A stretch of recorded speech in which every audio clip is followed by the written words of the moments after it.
భారతీయ ఛానల్కి స్వాగతం. జై శ్రీరామ్. హర హర Mahadev.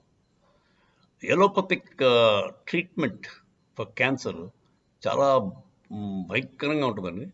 It is a little అంటే treatment is more dangerous and painful than the cancer itself అని చాలామంది అంటుంటారు.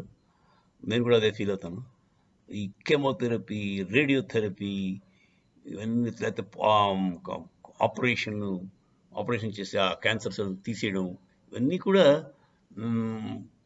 నచ్చ అంటే పేషెంట్స్కి అంత అంత అనుకూలంగా ఉండవండి.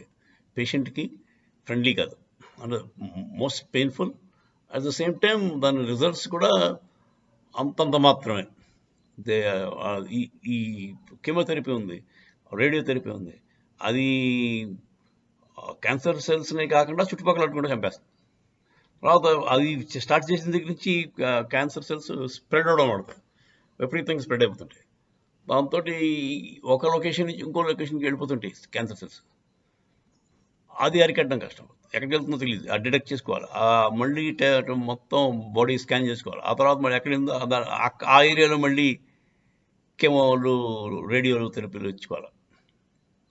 సో ఇదంతా కూడా మోస్ట్ పెయిన్ఫుల్ ప్రాసెస్. రిజల్ట్స్ కూడా అంతంత మాత్రం. రిజల్ట్స్ కూడా నాట్ సక్సెస్ రేట్ కొంచెం తక్కువే అని చెప్పుకోవచ్చు. So cancer treatment is still not so mature. అది ఇంకా కరెక్ట్గా లేదు అని నా ఉద్దేశం. ట్రీట్మెంట్ ఇంకా కూడా ట్రీట్మెంటే క్యాన్సర్ కంటే ప్రమాదకరంగా కనపడుతుంటుంది. చాలా కేసుల్లో ట్రీట్మెంట్ వల్ల చచ్చిపోయిన వాళ్ళు ఎక్కువ. క్యాన్సర్ అలా వదిలేసి ఏదో ట్రీట్మెంట్ వదిలేసి ఉంటే మేబీ ఇంకొక 5-10 ఏళ్ళు బతికేసేవారేమో అనిపిస్తుంది. సో ట్రీట్మెంట్ వల్ల పోయిన పేషెంట్స్లో అంటే ట్రీట్మెంట్ వల్ల స్పీడప్ అయిపోతుంది డెత్. అలాంటి కేసులు చాలా ఉంటాయండి. సో కాకపోతే మరి క్యాన్సర్ అంటే మనందరికీ భయం కనుక డాక్టర్ దగ్గరికి వెళ్తే వాళ్ళు ఏదో చెప్తారు, వాళ్ళు చెప్పింది చేయకపోతే ఏమైపోతాం, ఇంకో భయంతో ఆ డబ్బులు పట్టుకెళ్ళి వాడికి ఇస్తాం. వాళ్ళేమో వాళ్ళు చేయవలసిన పనులన్నీ చేస్తారు. వాళ్ళు తెలుసుకున్న నాలెడ్జ్ ప్రకారం వాళ్ళు చదువుకున్న చదువు ప్రకారం చేస్తారు. అది అందరికీ పనిచేస్తుందని నమ్మకం లేదు. ఒక 10% పని చేయొచ్చు, 90% ఫెయిల్యూర్ రేట్.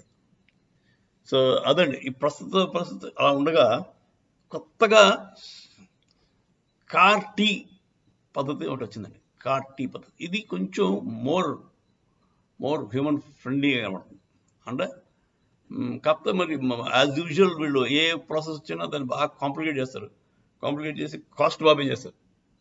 $1 million అవుతుందండి CAR-T ఈ ట్రీట్మెంట్కి. CAR-T ట్రీట్మెంట్ ఏంటంటే సింపుల్ అండి. లాజిక్ మీకు చెప్పేది సింపుల్ వర్డ్స్లో చెప్పాలి అంటే CAR-T treatment is nothing but మన సొంత వైట్ బ్లడ్ సెల్స్ ఉంటాయి కదా, white blood cells they fight any disease in the body. మన ఇమ్యూన్ సిస్టమ్ని ప్రొటెక్ట్ చేసేది వైట్ బ్లడ్ కార్పసల్స్. దాన్ని పేషెంట్ తాలూకు బ్లడ్లోంచి వైట్ బ్లడ్ సెల్స్ని తీసి దాన్ని కొంచెం జెనెటిక్గా మాడిఫై చేసి దేనికి మాడిఫై చేసి క్యాన్సర్ సెల్స్నే అటాక్ చేసేలాగా తయారు చేస్తారు. చేసి మళ్ళీ రీఇంజెక్ట్ చేస్తారు ఆ CAR-T సెల్స్ని.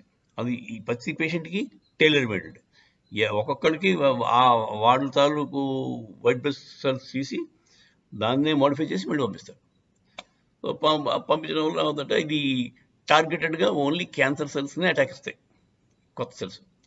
దాంతో ఎక్కడ స్ప్రెడ్ అయినా కొన్ని అంటే ఫర్దర్ నెక్స్ట్ 10-15-20 years దాకా కూడా ఈ CAR-T సెల్స్ బాడీలో డెవలప్ అవుతుంటాయి.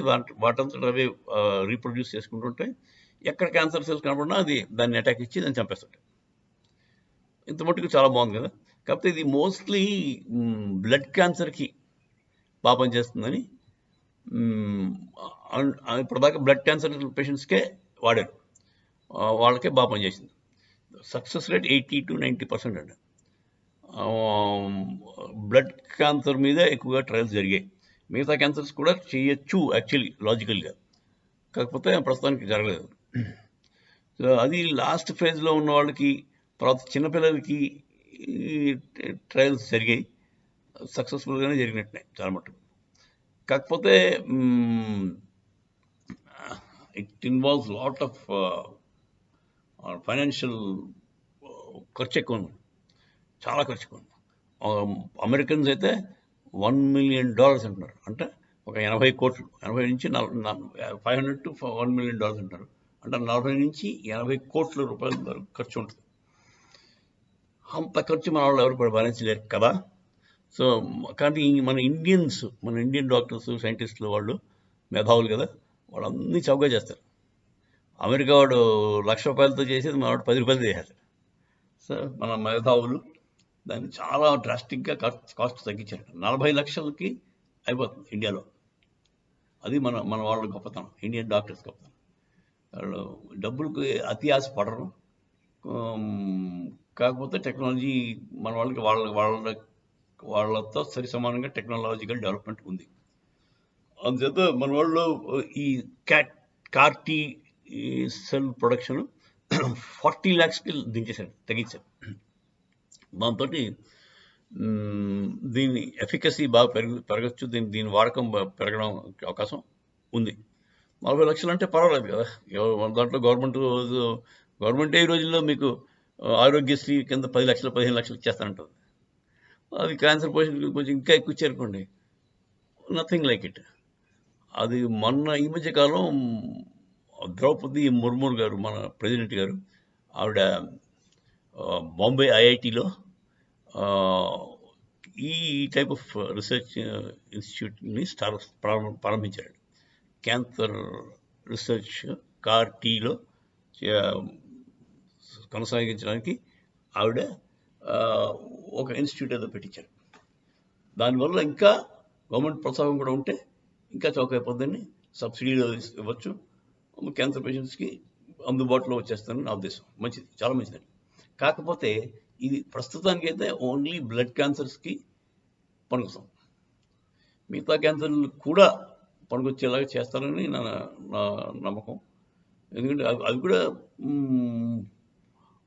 ఆ పర్టికులర్ సెల్ తీసి మోడిఫై చేసి దాన్ని చంపేటట్టుగా జెనెటికల్గా కొన్ని ట్విస్ట్ చేసి పంపిస్తారు. మరి దీంతో లాంగ్ టర్మ్ రిపర్కషన్స్ ఎలా ఉంటాయో తెలియదు.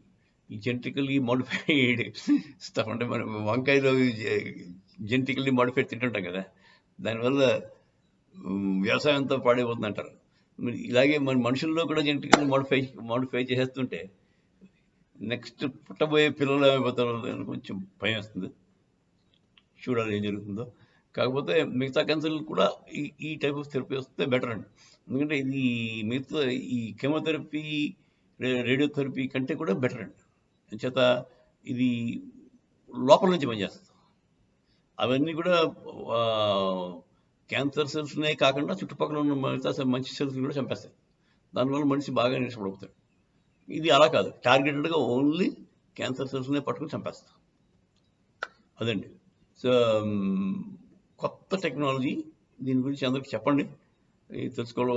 ఎందుకంటే క్యాన్సర్లు బాగా ఎక్కువైపోతున్నాయి. మనం తినే తిండి వల్ల ప్రాబ్లం ఉంది. మనం తినే తిండి కరెక్ట్గా లేకపోవడం వల్ల ఈ క్యాన్సర్స్ చాలా ఎక్కువ చేస్తాయి. బేసిక్గా సిగరెట్లు మందు అంటారు, కానీ అంతకంటే కూడా కూల్ డ్రింక్స్ చాలా భయంకరం ఉన్నాయి. కూల్ డ్రింక్స్ దాంట్లో 40% షుగర్ ఉంటుంది, which is carcinogenic, cancer creating. Sugar is extremely dangerous. Chemical sugar, 40% sugar, colour, the chemical colour, any chemical can cause cancer. So chemicals, అన్ని కెమికల్స్ దీంట్లో, ఈ కూల్ డ్రింక్స్లో chemical colour, chemical preservative, carbon dioxide, sugar, chemical sugar, so ఇవన్నీ కూడా ప్రమాదకరం. మిగతా foods like మన fast foods ఉంటున్నాం కదా, ప్రాసెస్ ఫుడ్, తర్వాత వాట్ ఈస్ కాల్డ్ ప్రాసెస్ ఫుడ్లో కూడా డీప్లీ ప్రాసెస్ ఫుడ్లు ఉంటాయి, అవి ఇంకా ప్రమాదం. చాక్లెట్స్, బిస్కెట్స్, ఇవన్నీ కూడా ప్రాసెస్ ఫుడ్స్. ప్రాసెసింగ్ చేసి ప్రిజర్వేటివ్ వేసి అవి ఒక ఏడాది కాదు 2 ఏళ్ళు షాప్లో పడేసి పడవు. అంతే, పురుగులు కూడా తిననివి మనం తింటున్నాము. అదండి, అలాంటివి తినడం వల్ల క్యాన్సర్ అవకాశాలు ఎక్కువ. సో ముందు క్యాన్సర్ రాకుండా చూసుకోవడం మంచిది. Prevention is better than cure. So cancer రాకుండా చూసుకోండి. వస్తే ఈ కొత్త రకం క్యూర్ కూడా ఉందని మీకు ఇన్ఫర్మేషన్ కోసం చెప్తాను, తెలుసుకోండి. CAR T method of curing cancer is a good better alternative. కానీ దాని ప్రస్తుతం అయితే ఓన్లీ బ్లడ్ క్యాన్సర్స్ ఉంది, మిగతా వాటికి లేదు.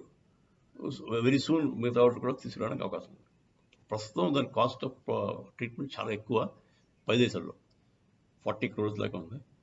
మన ఇండియాలో 40 lakhs దించేశారు. అది మన మన మన ఇండియన్ డాక్టర్స్ గ్రేట్నెస్ అది. సో వెరీ సూన్ అది మన అందరికీ అందుబాటులో రావడానికి అవకాశం ఉంది. అన్ని రకాల క్యాన్సర్కి కూడా అందుబాటులోకి వస్తే ఇంకా మంచిదని నా ఉద్దేశం. జై శ్రీరామ్, హర హర మహాదేవ్.